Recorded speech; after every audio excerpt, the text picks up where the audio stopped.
Hi everybody, how you doing? How you been? How are things? Shane and Diana here at Walkie Pots one more time for the very first coffee time of 2024. Diana, what are we talking about today?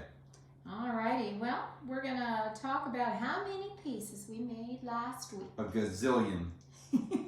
Wasn't a gazillion, but it was 103 pieces, which is super exciting to me because now that the holidays are over, it means that we're getting back to business and really getting some things made so that we have enough pottery to go to the different shows and nose to the grindstone. Yes, this season. So you take a look back here, Diana. Talk about that graph for a second. Alrighty then. Well, back here you can see our little goal is up, our 2,000 pieces of pottery goal, and we want to have 2,000 pieces of pottery made by the end of February. Wish us luck.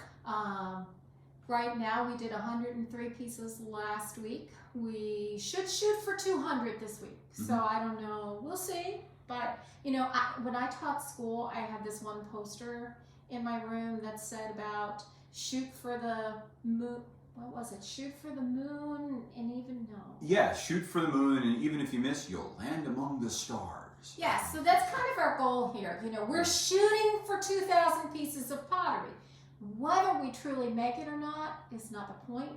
The point is we're going to end up with lots of pottery, even if we don't hit the 2,000. Way more than we would have if we hadn't done pottery. Right? That's right, and it's fun. Yep, and it's it is. We're having a great time. So that's our big thing from last week. Yep. We did do some glazing. I carried some pottery over to the Clover Cafe in Snow Hill. They have some of our newest, freshest pieces out of the kiln over in their cafe. So you might want to stop in, take a look at it, get a sandwich from them. Shannon's a great person. So I enjoyed meeting her and getting our pottery in there.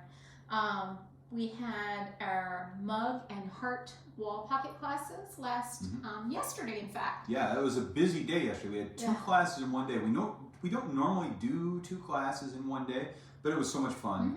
It was really great, and the weather outside was rainy and cold, and it was just a nice day to spend in the studio. Yep, nice day to spend in the studio. It was warm in here and a happy place to be. So that was nice.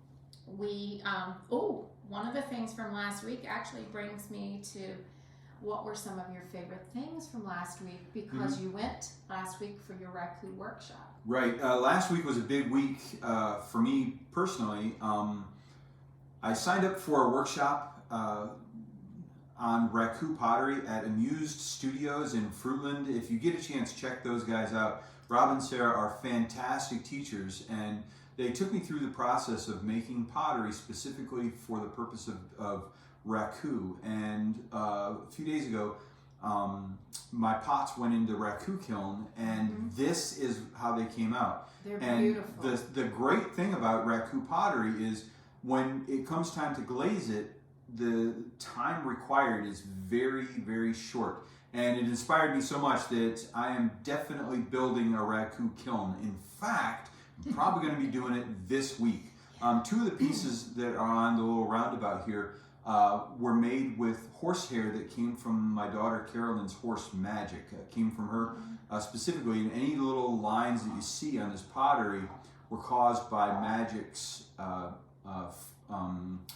mane or tail. It was her tail. Tail hairs being draped across this really hot pottery. And there's a couple of different kinds of pottery here as well. We've got a blue glaze, shiny glaze here, and I've got a clear crackle glaze. You can't see it probably now, but it's all crackly inside. And then this really awesome copper glaze that went on this bowl. These were done in a Raku kiln, and it was so much fun. We got to do Raccoon here at Walkie Pots. We really, really do. So thanks, Rob and Sarah, for inspiring me to learn a new way to do art. It was great. Yes. That's one of the things that keeps us young, is always learning new things. Yep. This past week, last week in our coffee time episode, I said I was going to make 50 of these little heart trinket dishes. And I did, in fact, make 50 of those heart trinket dishes. In fact, they're in the kiln for their bisque right now. They're finished firing, they're cooling. The kiln is at a balmy 1100 degrees, which makes it nice and cozy here in the studio. It'll take another whole day before the kiln is cool enough for us to open it up and Right. see those. So I did that. The other thing I did last week was I made this garlic roaster, and this is my own design. I'm very happy to say. You mathed the heck out of that. I did. Circumference, here we go. But it has this little plate that you put your garlic on, and then you would put the lid on. The lid has this really handy hole that allows the steam out when you put it in the oven, and it roasts your garlic to get out all that wonderful flavor. How about pesto sauce? That's what we need to do. We need to roast some garlic, pesto, and noodles. Yes. That's the best. So basically, I'm not ready to make more of these yet because I want to test this one out myself personally. Go through the whole process, get it glazed, then put it in our oven with some garlic a few times. Because we're not just testing the shape out, we're testing the clay. This will be the first time we've fired things like this out of the new brown Chateauy clay we're using, and we want to see if it's going to do okay right, in how ovens it's and gonna stuff. right. And you know, I know that most stonewares can go in the oven. You do have to put them in a cool oven, then bring them up to temperature, and then you don't go from one extreme to the other. So not hot to cold. Minimize cold to hot. that thermal Yes. shock. Minimize. So, but I before I make things to sell to people, I want to feel confident in them myself. So we'll see how it turns out. I'm hoping for good things. Yep. Yesterday in our heart wall pocket class is another thing that is probably one of my little favorites from the week, just because in addition to making the wall pockets, I threw in this as a little surprise for our students. Bonus. And yeah, always something fun. But it's a small heart pocket, and we're going to put those heavy duty magnets on the back so it can go in the fridge. And like our daughter, she took the class and she's going to be putting her Spanish moss in it. She actually has Spanish moss that is alive. It's not like the stuff in the dried flower section. But air plants, Spanish moss, whatever, can go in, hang on the fridge, and be something kind of cool looking. So very nice. yes. Alrighty. So we've talked about our favorites from the week, and I really do. The raku is just wonderful. I know you had such a good time with that. Yeah, I can't wait to make our own. Yes. The next thing on our list that we wanted to do, we want to get back this week to answering questions that you guys have for us about pottery. And I've got a question here from Doug that says, let's say I want to go out hunting my own wild clay to work with. After all, this is the Eastern Shore. Half the fields are nearly clay already. What do I do? Is it possible? That's a great question. Thank you, Doug, for sending that in. So I'm not an expert. So let me just preface what I'm about to say by that. I'm not an expert. But I will tell you that the process is very similar to what ancient humans would have done thousands of years ago. So picture this. You're an ancient human thousands of years ago, and you find clay that you want to make some pottery from. So what do? You dig it up out of the ground, then you try making a bowl or something with it, and hey, if it holds its shape, awesome. The next step to that would be you stick it in a fire, and if it hardens the way you want it to, awesome, yay. But if not, then maybe you try a hotter fire or for a longer period of time and if that doesn't work, you might have to do that again and again and again. But once you've figured it out, once you know how long to put that pot in the fire for, then any clay you dig up from that source is going to be the same thing. And that clay might be enough to last a group of people generations. So that's a very important work that ancient potters would have had to have done whenever they found a new supply of fresh natural clay. Now, in modern times today, in the real world, what you would do is you would dig the clay up, and if it were me, I'd roll it into a snake and make it into like a ring shape, like it would fit around my thumb, and then just let it dry. If it dries without cracking or without breaking up into bits and pieces, then that's something in my head I'm thinking would probably be a good clay.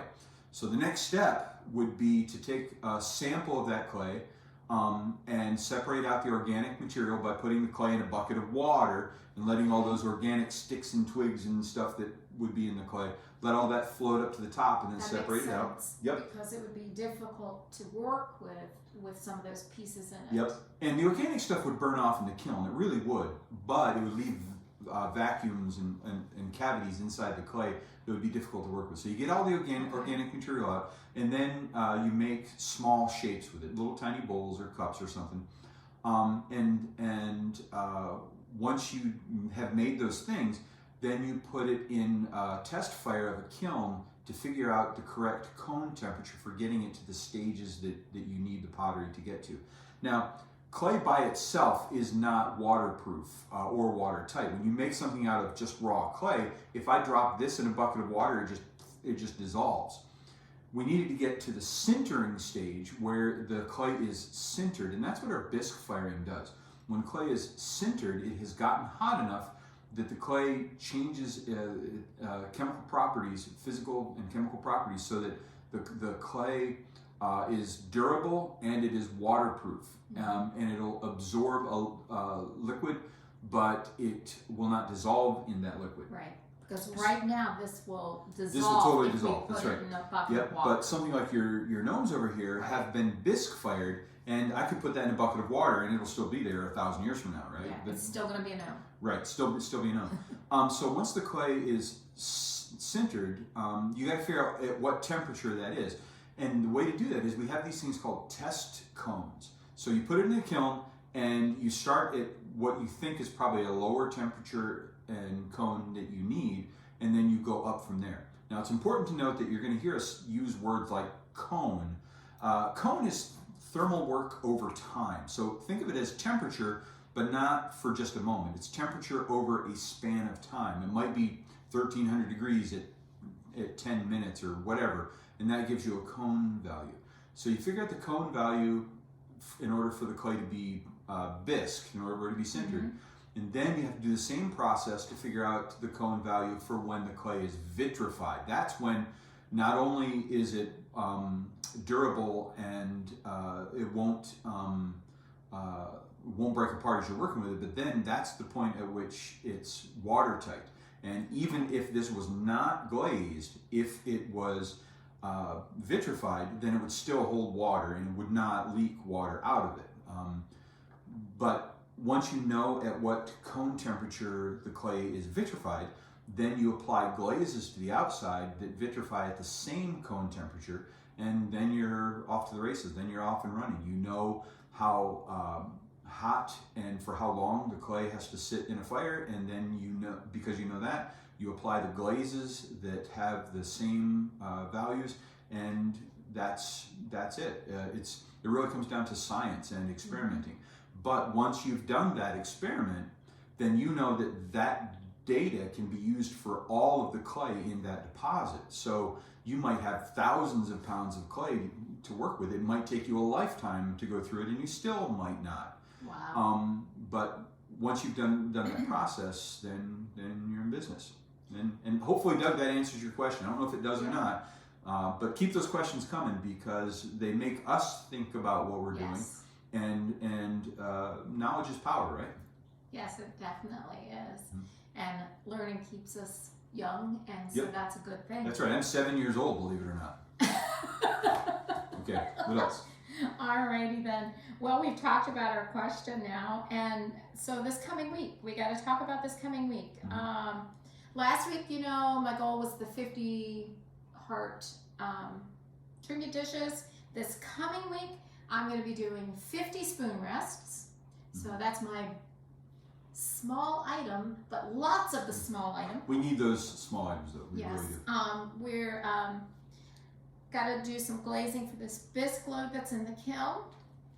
And we learned last week that we need to spread that glazing out over time, because after the second full day of glazing, I was sitting here with my little brush in my hand, and all of a sudden some of my fingers went one way and the others went the other way. And there are two things we can do to solve this, right? yes. We can either spread our glazing sessions out over time, where we do a little bit of glazing over more days, or we can start to learn how to dip glaze, and that's where you take a piece and you dip the whole piece in a bucket of glaze, And we have to do both of those things. We have to Yes, do both and of those things. that is on my agenda. I'm starting to make my shopping list for when we go to the ceramic shop again in PA of the different minerals that I need to pick up in dry form so that we can have some dipping glazes here in the studio. I still will be using some brush on glazes too, but we won't be exclusively brushing on because I gotta kind of. It's very time consuming. It's time consuming, and it really is hard. I mean, it's beautiful. It's hard on your hands, but it's after a while. Yeah, it's hard. Yeah, so I'm going to be working on getting some recipes together for glaze. And I think, let's see. Oh, the gnomes. The gnomes are out here because I'm going to be making a whole pile of gnomes as well. We have a gnome class coming up later this month. But there's a festival at Furnace Town, a fairy and gnome, and I can't remember the exact name of it, but they were asking for vendors, so we're probably going to be taking our pottery and setting up there, and I want to make sure I have a nice selection of gnomes so that, people can enjoy the gnomes. I know I love my gnomes. We even give our gnome a cookie. That's right. We've got our family household gnome that we give Icelandic a cookie to. tradition. Right? It's our Icelandic. We give a cookie every Christmas Eve to this gnome. Yeah. So, and you and Carolyn's coming over this week. Right. And you guys are going to be building that Raku kiln. Yep. And the only thing we've got a couple things we have to buy. We have to buy the ceramic fiber insulation to go on the inside. We have to buy the thermocouple. I'm calling it a thermocouple. There might be a different name for it, but it's basically a thermometer that goes inside the kiln so we can measure the temperature. And I need something that's accurate up to about 2,000 degrees Fahrenheit. The temperatures that we're going to be using for Raku is probably right around 1,500, but I need to be able to go north of that just in case I need to monitor for higher temperatures even. But Carolyn and I will help with that. Carolyn is very handy with tools and building things. She helped me make our wedging table that we use here in the studio. Of course, when we built it, it was meant to hold motorcycle engines many years ago, but now it's our wedging table, and it's an extremely sturdy, durable table. So yeah, Carolyn will come and help out with the Raku kiln building, and a couple, odds and ends, make sure we have the right size burner for that, and fire bricks to go inside, that kind of stuff. Lots of things to learn, lots of things to do. Yep. So it's going to be a busy week. Yep. My coffee is done. I don't think I mentioned at the beginning. Oh yeah, your happy little cup. This is my happy cup. It came out of the kiln this week.